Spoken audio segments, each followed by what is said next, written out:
sa ulo ng mga humahataw na balita. Hataw Balita. Pangulong Ferdinand Marcos Jr. kinilalang malaking kontribusyon ng maritime industry sa ekonomiya ng bansa sa pagdalo nito sa Philippine Maritime Industry Summit 2023. Hataw Balita.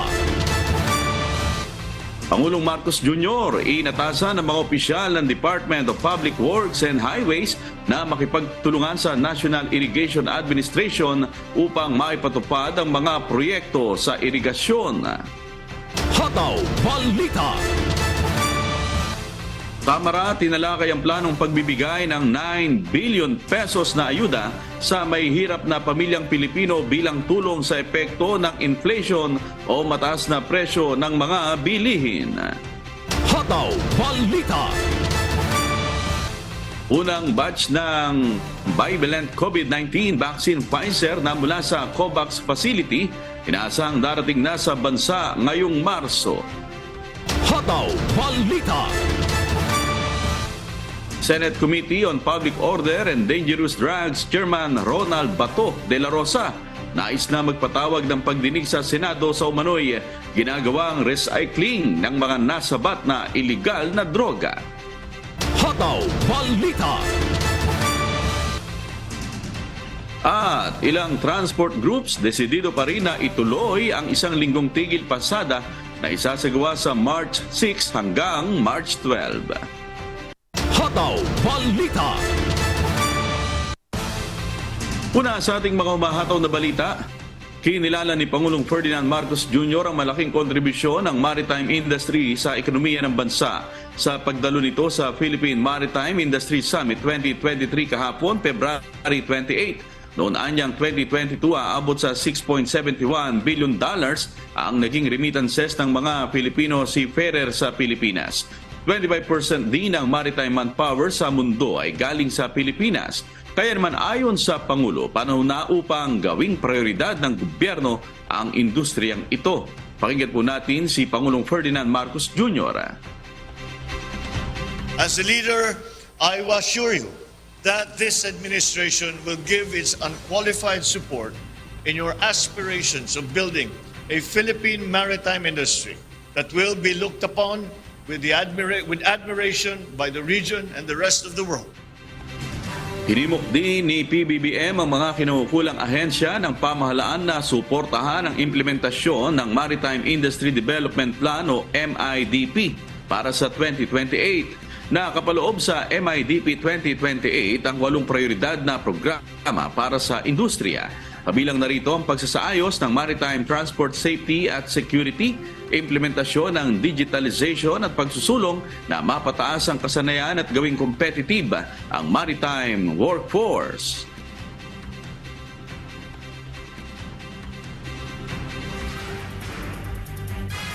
Nakakipagpulong si Pangulong Ferdinand Marcos Jr. sa mga opisyal ng National Irrigation Administration, Department of Public Works and Highways at iba pang nasa agri-sector nitong Martes, February 28. Ayon kay NIA Acting Administrator Eduardo Eddie Guillen, inatasan sila ng Pangulo na magtulungan upang maipatupad ang mga proyekto sa irigasyon.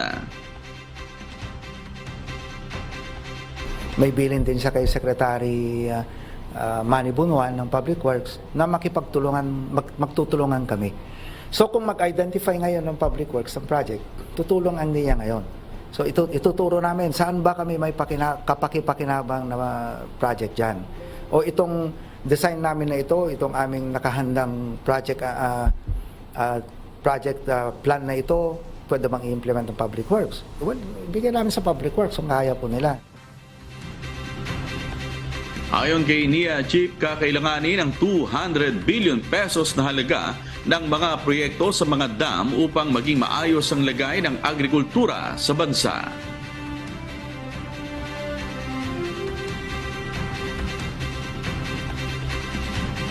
Dinalakay sa pagdinig ng Kamara nitong Martes, February 28 ang planong pagbibigay ng 9 billion pesos na ayuda sa mahihirap na pamilyang Pilipino bilang tulong sa epekto ng inflation o mataas na presyo ng mga bilihin. 1,000 piso kada pamilya ang ipamimigay na ayuda sa ilalim ng Targeted Cash Transfer Program ng Department of Social Welfare and Development o DSWD.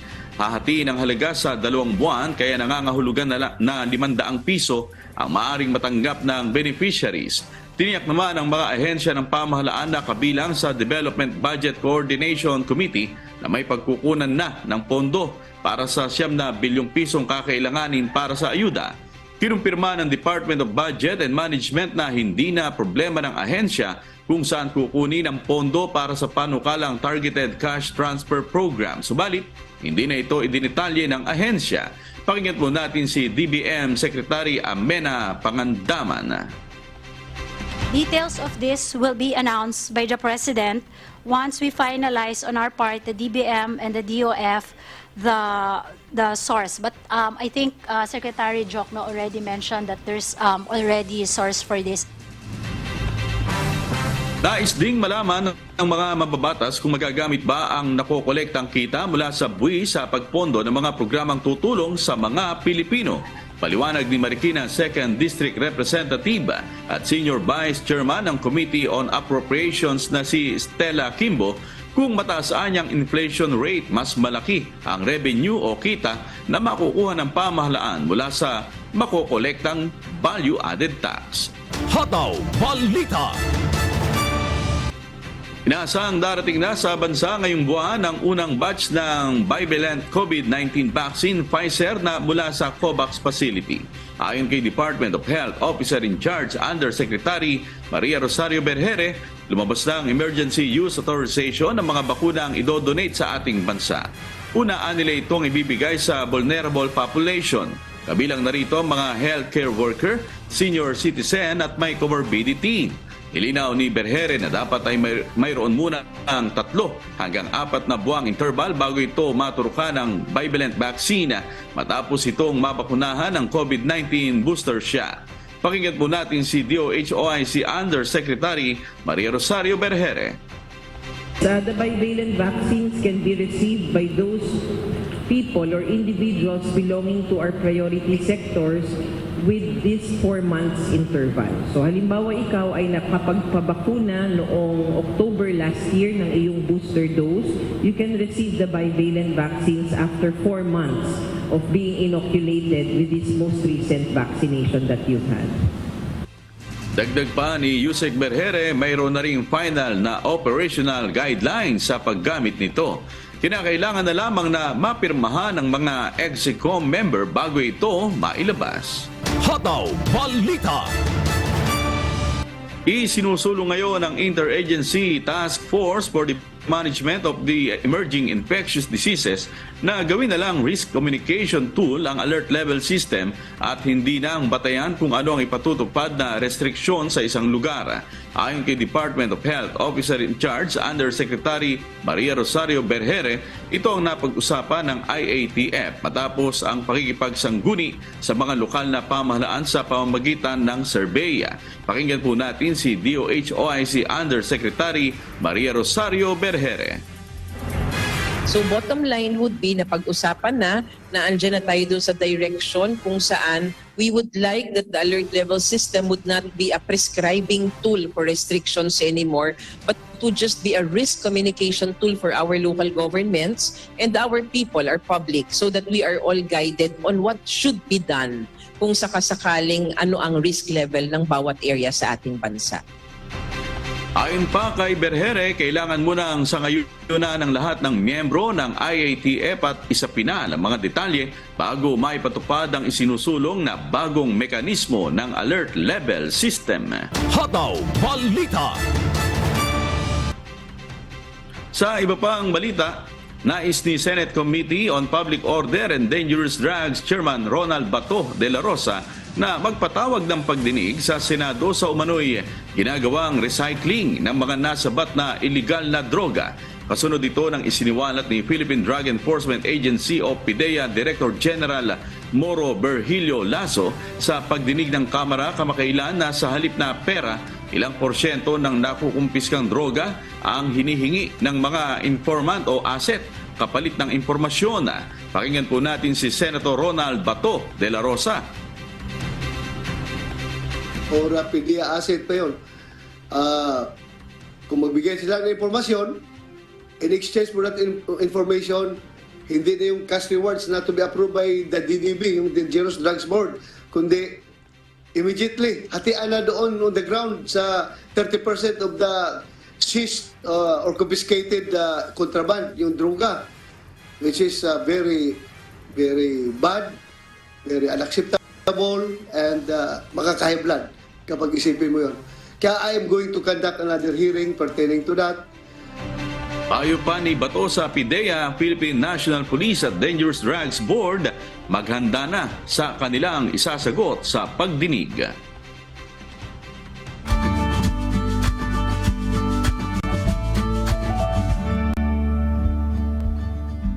At sa ating ulat panahon, magandang balita po mga kasambahay dahil wala po tayong namonitor o inaasahang sama ng panahon, low pressure area o LPA sa bagyo sa loob at labas ng ating Philippine Area of Responsibility o PAR. Sa kasalukuyan ng Northeast Monsoon o ang hanging amihan po, ang patuloy na nakaapekto sa malaking bahagi ng Luzon at ng Visayas. Maasahan ang maulap na papawirin na may tsansang mga pag-ulan sa eastern section ng Luzon. Asahan po ngayong araw na makararanas ang Metro Manila at nalalabing bahagi ng Luzon at nalalabing bahagi ng Visayas ng bahagyang maulap hanggang sa maulap na kalangitan na may mahinang pag-ulan dahil sa Northeast Monsoon o hanging amihan. Samantala, makararanas naman sa Cagayan Valley, Bicol Region, Aurora at Quezon ng maulap na kalangitan na may mga pag-ulan dahil sa hanging amihan. Sa silangang bahagi ng Visayas ay maasahan po ang maulap na kalangitan na may kalat-kalat na mga pag-ulan na may pagkulog at pagkidlat dahil sa shear line. Sa Mindanao ay maasahan po ang bahagyang maulap hanggang sa maulap na kalangitan na may kalat-kalat na pag-ulan o ng malakas na ulan na may pagkulog at pagkidlat dahil sa localized thunderstorms. Manatiling alerto sa posibleng biglaang pagbaha at pagguho ng lupa, kaya pag-iingat pa rin po para sa ating mga kasangbahay. Dahil sa epekto ng hanging amihan ay mayroon po tayong nakataas na gale warning sa seaboards ng Luzon. Kabilang narito ang Batanes, Cagayan, kabilang ang Babuyan Islands, Ilocos Norte, Isabela, Aurora, Quezon, kabilang ang Polillo Islands, Camarines Sur o Camarines Provinces, Albay, Sorsogon, Southern Coast ng Batangas, Oriental, Mindoro, Marinduque, Romblon, Masbate, kabilang po ang Ticao at Burias Islands, Eastern Coast ng Palawan, kabilang ang Cuyo, Calamian, Cagayan, Silio at Kalayaan Islands.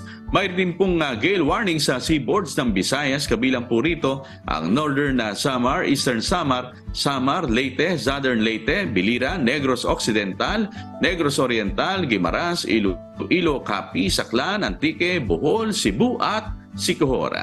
Ang mga mayroon naman pong gale warning sa dako naman ng seaboards ng Mindanao ay ang Camiguin, Misamis Oriental, Northern Coast ng Lanao del Norte, Agusan del Norte, Surigao del Sur, Surigao del Norte, kabilang ang Siargao at Bukas Grande Islands.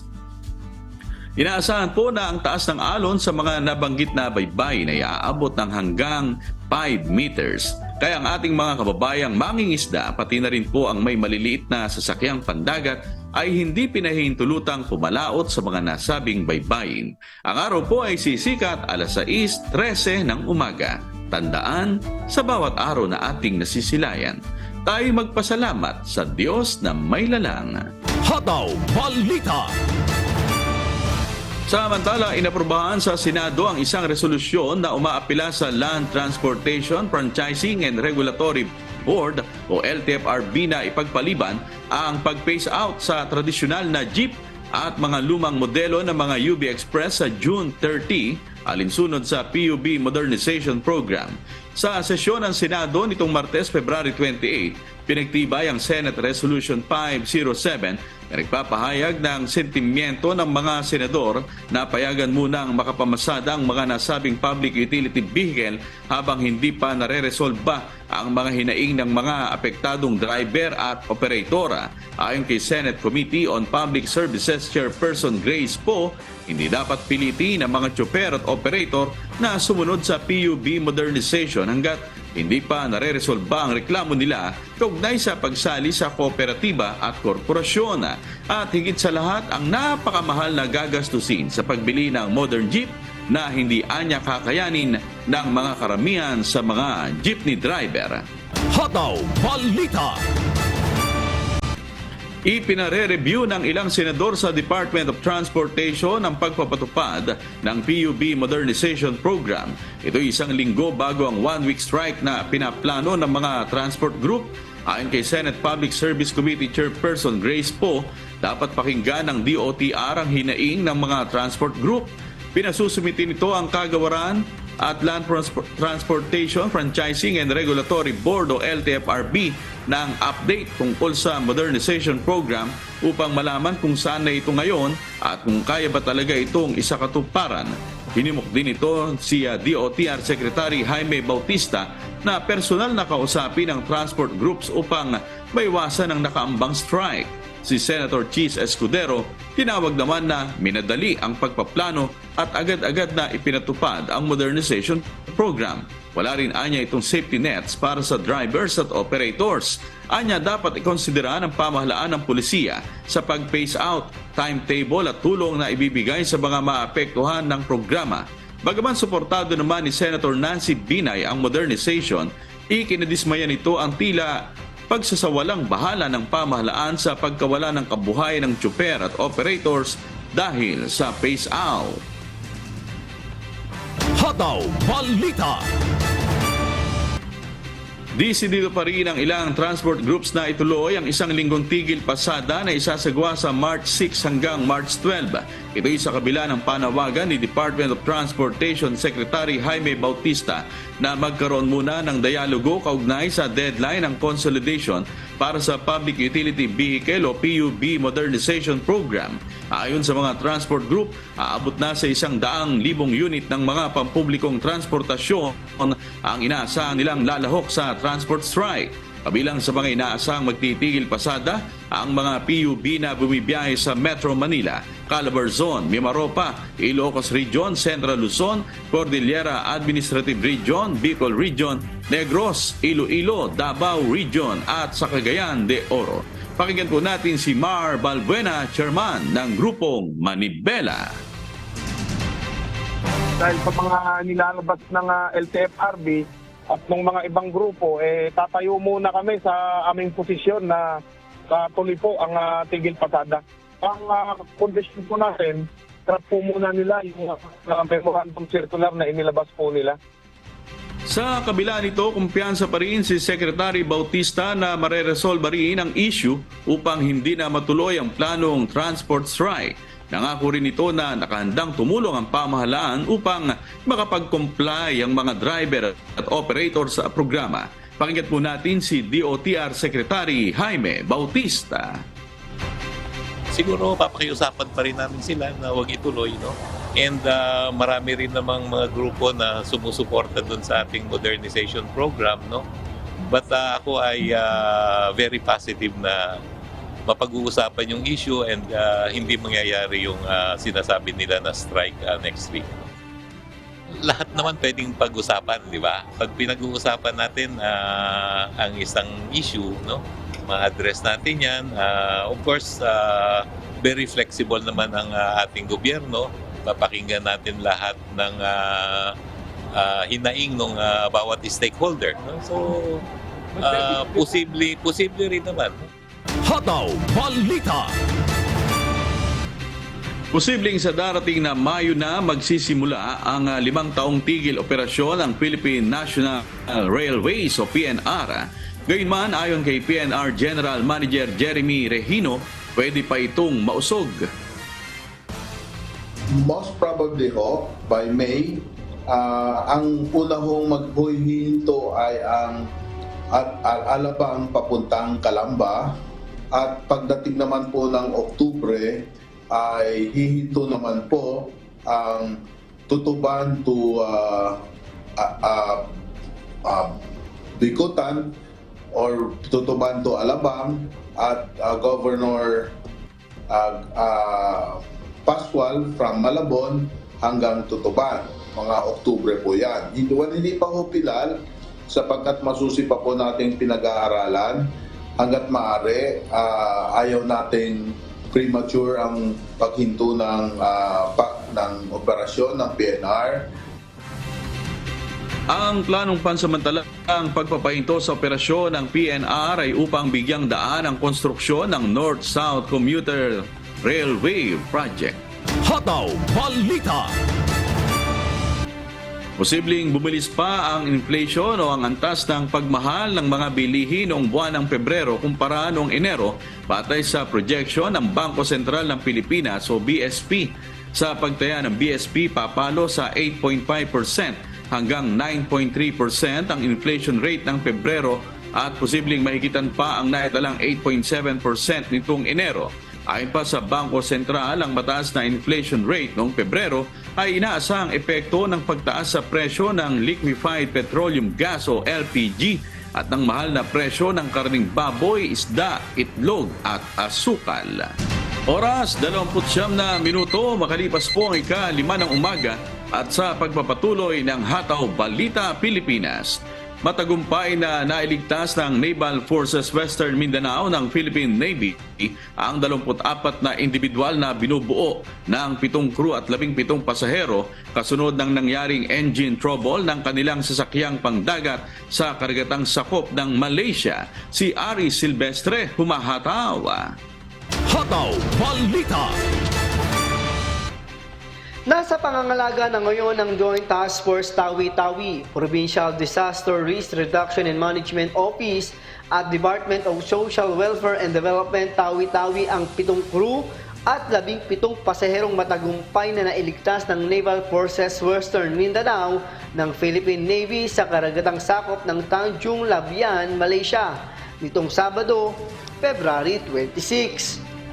Ayon sa ulat na natanggap ng Maritime Situational Awareness Center, Western Mindanao na may na-monitor na distress call mula sa ML Rihana na nagsasabing nagkaroon ito ng agent trouble na naging dahilan ng magpalutang-lutang na lamang ang nasabing sasakyang pandagat.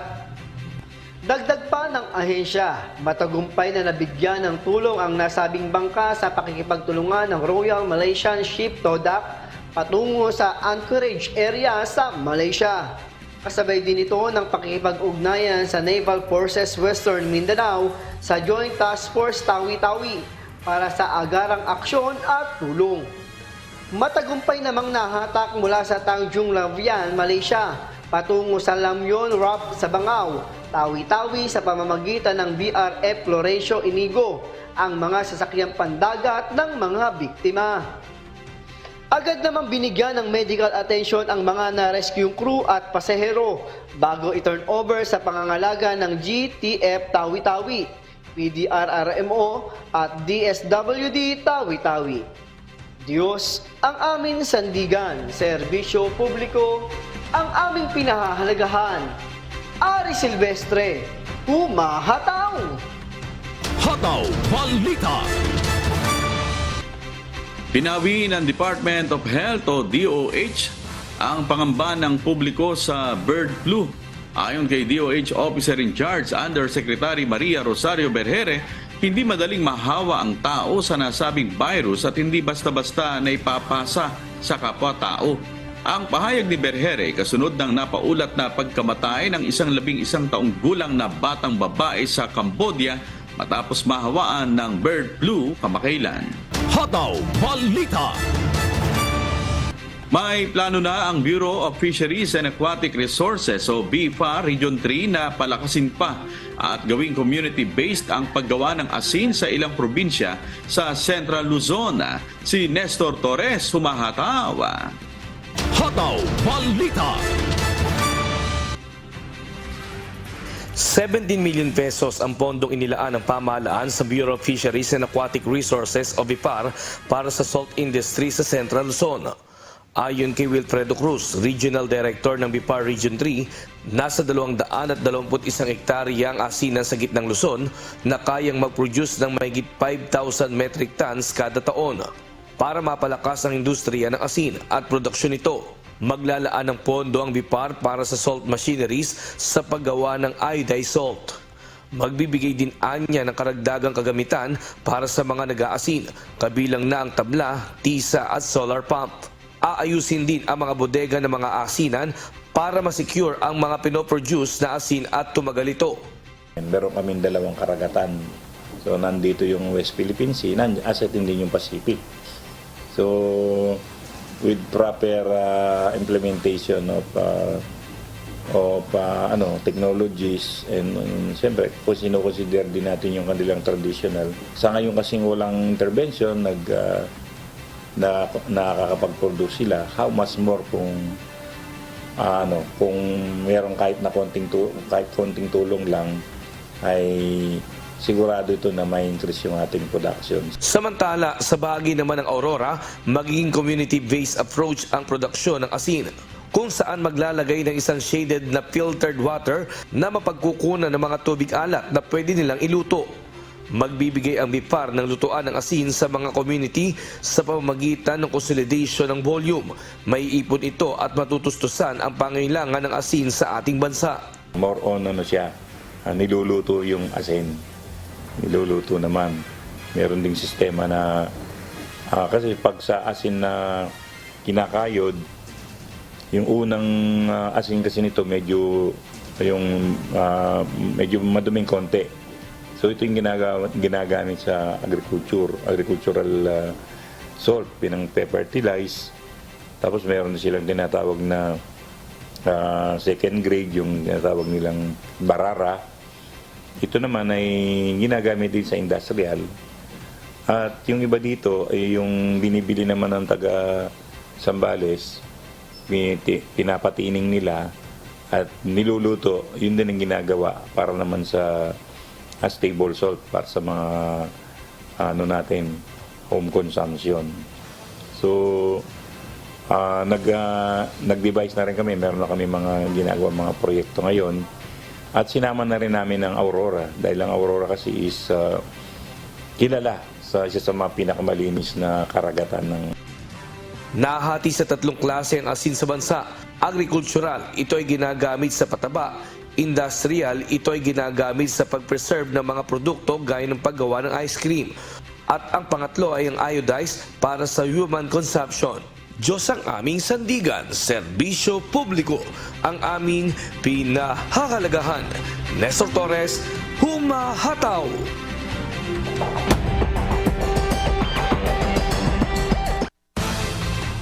Matapos ang higit isang linggo ay natagpuan na ng mga pulis nitong Martes, February 28 ang bangkay ng isang college student sa isang masukal na bahagi sa barangay Malagasang, Imus City, Cavite. Kinilalang biktima na si John Matthew Salilig, third-year chemical engineering student ng Adamson University na ayon sa mga otoridad ay biktima umano ng hazing. Sa isang pahayag na inilabas ng Adamson University, nakasaad dito ang kanilang pabatid ng pakikiramay sa mga kaanak ng kanilang estudyante na namatay noong February 18, 2023 matapos mai-report na nawawala ito. Sinabi rin ng pamunuan ng Adamson University na bukod sa ginagawang investigasyon ng mga otoridad, ay nagsasagawa rin sila ng sariling investigasyon. Nananawagan din ang pamunuan ng universidad sa publiko na iwasang magpakalat ng mga unverified information na anilay hindi makatutulong lalo na sa pamilya ng namatay na estudyante. Hataw Balita. Pinagkalooban ng Bureau of Fisheries and Aquatic Resources ng mga bangkang pandagat at mga sasakyan na pang-deliver ng isda ang mahigit 100 mangingisda sa 2 bayan sa Pampanga. Layo ng BIFAR na tumaas ang kita sa pangingisda ng mga mangingisda gamit ang sariling bangka. Si Nestor Torres, humahataw. Hataw Balita. Wala nang halos matira sa 300 pesos na arawang kita sa pangingisda sa ilog at dagat ng 31 anyos na si Derek. ang 300 pesos niyang kita sa isang araw.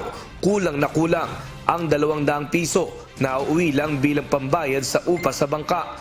Ang 100 naman kulang rin para sa pagkain ng kanyang 3 anak na nag-aaral. Nag-aarkila lang po ng bangka kasi ang hirap ng buhay ngayon. 3 taon na po akong nag-aarkila ng bangka. Nauwi lang po sa bayad ng bangka yung kinikita ko. Ang 53 anyos naman na si Alejandro Napilisan, may bangka nga subalit butas at sira naman. Gusto yun man niyang bumili ng bangka, di rin niya magawa dahil mahal. May bangka po ako maliit. Pinagtsatsagaan ko lang. Butas po ang bangka. Matagal na po akong pangarap may bangka. Kaya lang po wala mong pera. Bilang tugon sa matagal na problema ni Mang Derrick at Mang Alejandro, kahapon ay nakasama sila sa 100 mangingisda na tumanggap ng 50 fiberglass na bangka mula sa Bureau of Fisheries and Aquatic Resources o BIPAR.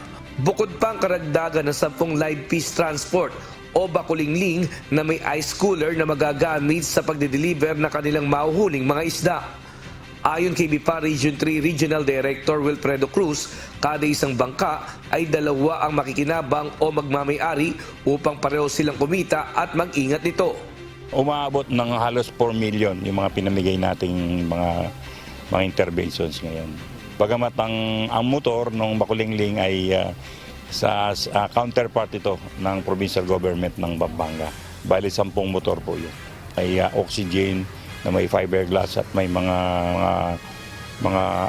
ice cooler. Ipinagpapasalamat naman ng mga mangingisda at local government units sa bayan ng Sasmuan at Lubao ang tulong na ipinagkaloob sa mga mangingisda. May motor po ang binigay. Kompleto po, may LC, may ugit. Instalasyon po, meron lahat po, meron po. Pati pang gasolina po. Meron po. Saan po? Sayang masaya po. Hindi po namin inaasahan pero binigay po sa amin ng... Nagulat po ako dahil meron pong nagsabi po nagbigay ng bangka. Saya po akong pumunta sa magbibigay ng bangka. May bangka na po akong malaki. Makapaglaot na po akong kahit anong pong oras. Kaya mga fisherman namin, pag wala silang mga bangka, hindi sila nakakalaot, hindi sila nakakaisda. Yung gagawin nila, lumulusong na sa ilog para manguha ng isda. Pero kung meron sila kagaya ng mga Pilipino, nakaka-apunta sila sa kalayan ng lugar para kumuha dito. Sabayan lang naman ang sasin sila kumuha dahil nasa dulo kami ng Pampanga. Diyos ang aming sandigan, serbisyo publiko ang aming pinahahalagahan. Nestor Torres, humahataw! Hataw Balita. Tiniyak ng lokal na pamahalaan ng Davao City na magiging ligtas ang month-long celebration ng 86th anniversary ng Davao na magsisimula na ngayong araw, March 1. Nitong Martes, February 28, nagsagawa ng send-off ceremony ang Local Government Unit o LGU sa Safety and Security Cluster ng lungsod na magbabantay sa seguridad ng selebrasyon. Ayon sa Davao City Police Office, nasa 11,000 security personnel ang ide-deploy lalo't inaasahan ang pagdagsa ng mga turista na aabot hanggang 200,000. Wala naman umanong nakikitang banta ang DCPO sa selebrasyon, gayunman mananatili silang nakaalerto. Pakinggan po natin si DCPO Director Police Colonel Alberto Lupas. We need to perform more what is expected from us. Remain attentive, vigilant, and responsive to your surroundings under any circumstances. Let us make this araw ng Davao safe and secure to our locals, visitors, and tourists. Magkakaroon ng entry at exit point sa mga lugar na pagdarausan ng events. Dito susuriin ang dala ng mga makikiisa sa selebrasyon. Kabilang sa mga bawal dalhin ay backpacks, payong, stuffed toys at non-transparent water bottles. Sa event areas naman na hindi sarado ay magkakaroon po ng random checking. Ang 86th araw ng Davao ay ang kauna-unahang pagkakataon na pagdiriwang ang selebrasyon ng face-to-face pagkatapos ng 3 taong pandemya. maasang lokal na pamahalaan na magiging malaking tulong ang month-long celebration sa ekonomiya ng lungsod, partikular na sa pagbangon ng tourism industry. Hataw Balita. Namahagi ang pamahalaang panlalawigan ng Pampanga ng tulong pinansyal sa nasa 341 na kapampangan mula sa iba't ibang sektor ng lipunan. Pinangunahan ni Pampanga Governor Dennis Delta Pineda ang distribusyon ng ayuda sa mga kamag-anak ng mga benepisyaryo.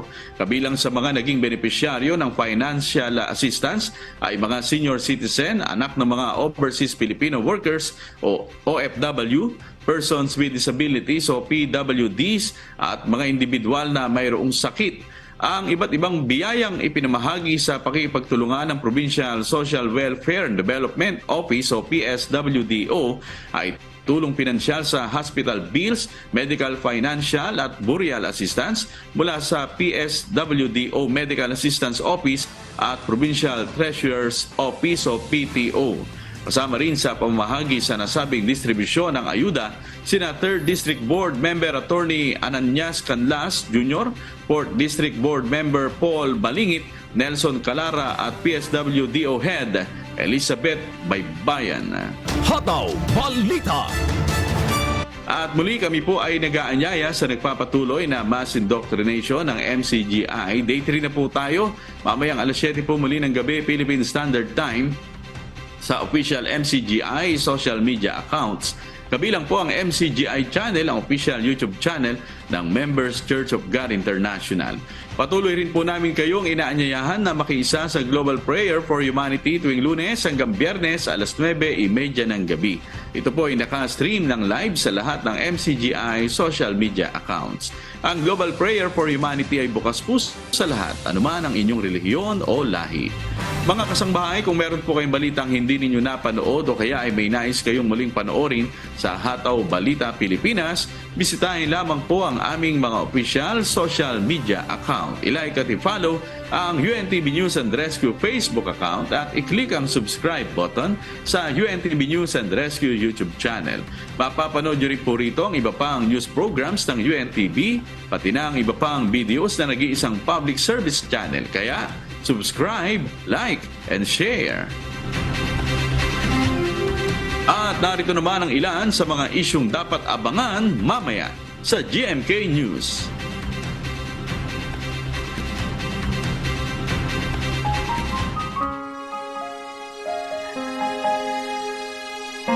At sa aming ibabahaging mga salita ng Diyos na ating sandigan, mula sa ikalawang Pedro Kapitulo 3, talata 9. Hindi mapagpaliban ng Panginoon tungkol sa kanyang pangako, na gaya ng pagpapalibang ipinalalagay ng iba, kundi mapagpahinuhod sa inyo na hindi niya ibig na sino man ay mapahamak, kundi ang lahat ay magsipagsisi.